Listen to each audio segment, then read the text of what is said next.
I'm Michael Tilson Thomas, and I'm the artistic director of the New World Symphony, and here we are in Miami Beach. The amazing thing about classical music is it goes back quite a ways. It goes back 1,200 years, yet it's something that happens when people play it now, so it's living experience. And I remember that first experience when I was about 13 years old, when I was in an orchestra that was good enough for the first time to just sit down and play a piece.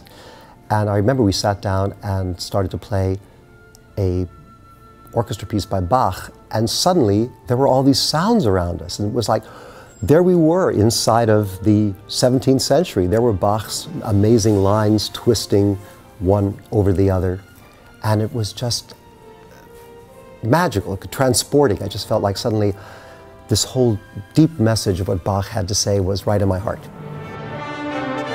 Like all the arts, is a central theme in my life.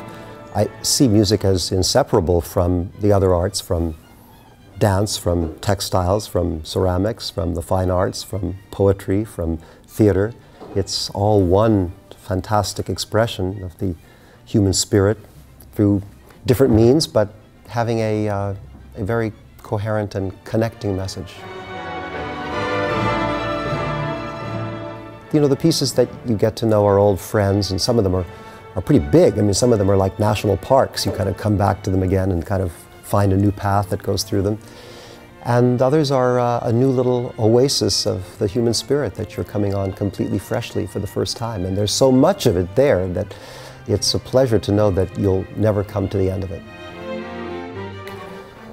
This project here in Miami now with the New World Symphony is a dream project, because we have a facility which will accomplish so many things. I mean, we will be able to move into exploring technology as a way of moving forward classical music's process and tradition, of having a dialogue with people in many parts of the world, thousands of miles from us, about what's happening in music, sharing our different traditions, our different takes on things, on getting young composers and young filmmakers and videographers together and creating new kinds of pieces. It's a big laboratory, and people sometimes say, exactly what are you going to do? I say, well, I don't know exactly. That's the whole point.